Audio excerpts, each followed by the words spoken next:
চীনের কর্মকর্তারা তখন বাংলাদেশের রেল মন্ত্রণালয়ে নিয়মিত যাতায়াত করছিল। বছরটা 2017। তাদের কাছে ছিল ঢাকাকে চট্টগ্রামের সঙ্গে মাত্র 55 মিনিটে যুক্ত করার প্রস্তাব।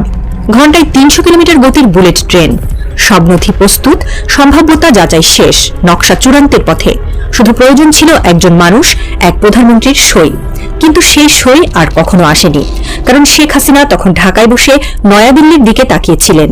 একটি ফাইল তোলা হচ্ছিল যতবার, ততবারই নাকি ফোন আসতো, ওটা একটু চেপে রাখো, চীনের সঙ্গে বেশি কাছাকাছি যাব না, মোদির অসুবিধা হবে।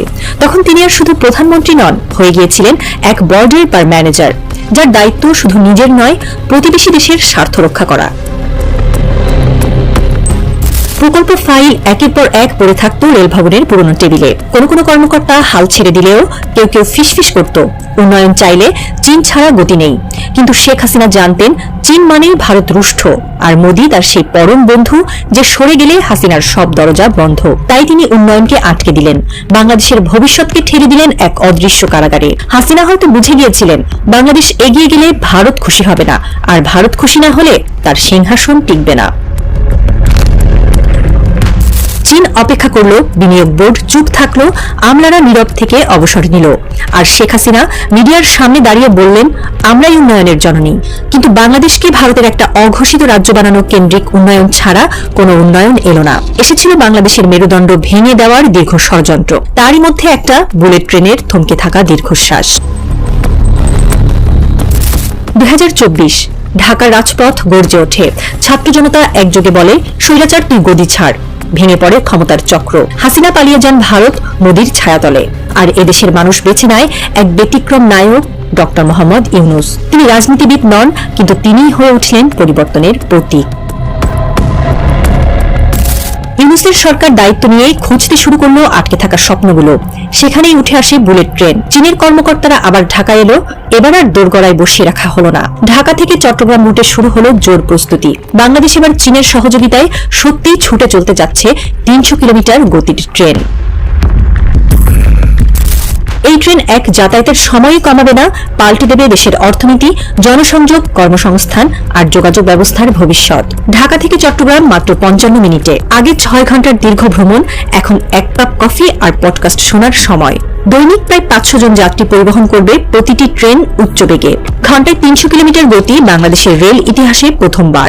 6টি প্রধান স্টেশন, ঢাকা, নারায়ণগঞ্জ, কুমিল্লা, ফেনী, পাহাড়তলী ও চট্টগ্রাম। নতুন শিল্প এলাকা গড়ে উঠবে স্টেশন কেন্দ্রিক অঞ্চলগুলোতে, যেমন নারায়ণগঞ্জ বা কুমিল্লা। কর্মসংস্থান বাড়বে হাজার হাজার মানুষের। রেল লাইন নির্মাণ থেকে শুরু করে station support, technical team, security, customer service সবকিছুতেই। ব্যবসায়িক গতি বৃদ্ধি পাবে বহু গুণে। ঢাকার ব্যবসায়ী সকালে চট্টগ্রামে গিয়ে সন্ধ্যায় ফিরে আসবেন। আমদানি রপ্তানির সময় কমবে, পণ্য পরিবহন হবে বেশি নির্ভরযোগ্য। এই একটি প্রকল্পের মধ্য দিয়ে বাংলাদেশ যুক্ত হচ্ছে 21 শতকের সেই বিশ্বে, যেখানে সময়ই টাকা, গতি মানেই উন্নয়ন। কলকাতার এক পুরনো বাড়ি, দক্ষিণের গলিতে। জানালার ফাঁক দিয়ে আসে কুয়াশা, রোদ আসে না। একটি চেয়ারে বসে আছেন এক নারী, এক সময়ের প্রধানমন্ত্রী শেখ হাসিনা। তার হাতে পুরনো কাগজের কাটা ছবি, একটা চীন আর বাংলাদেশের পতাকা, আরেকটায় ডক্টর ইউনূস হাসছেন কোনো রেল স্টেশনের উদ্বোধনী অনুষ্ঠানে। তিনি ফোঁস করে ওঠেন, ওর কপালটাই ভালো, আমি থাকলে কিছুই করতে পারত না। একসময় হুমকি দেন, আমি ফিরে আসব, কেউ আটকাতে পারবে না। তবে কণ্ঠে আগের সেই দৃঢ়তা নেই, ভেতরটা ঈর্ষায়, হতাশায় আর পরাজয়ের বিষে ধীরে ধীরে ভেঙে পড়ছে। তিনি জানেন বাংলাদেশকে আর থামানো যাবে না। এই ট্রেন একবার থামিয়েছিলেন, দ্বিতীয়বার এই সুযোগ আর কখনো দেবে না বাংলাদেশের মানুষ। যে দল বা শক্তি হাসিনাকে বাংলাদেশের রাজনীতিতে ফেরত আনার চেষ্টা করবে, তাদের পিষে ফেলবে আরও একটা 5ই আগস্ট বিপ্লবের বুলেট ট্রেন। বাংলাদেশের নতুন স্টেশনে দাঁড়িয়ে হাজারো মানুষ তাকিয়ে থাকে ধাতব সেই দূরত্বের দিকে। ট্রেন ছুটে চলে 300 কিলোমিটার গতিতে। এক কিশোর ছেলে মেয়ে চিৎকার করে বলে, এটা আগে হয় নাই কেন? এক বৃদ্ধ মাথা নাড়ে, বলেন, ভুল মানুষের হাতে ছিলাম তোরে বাবা।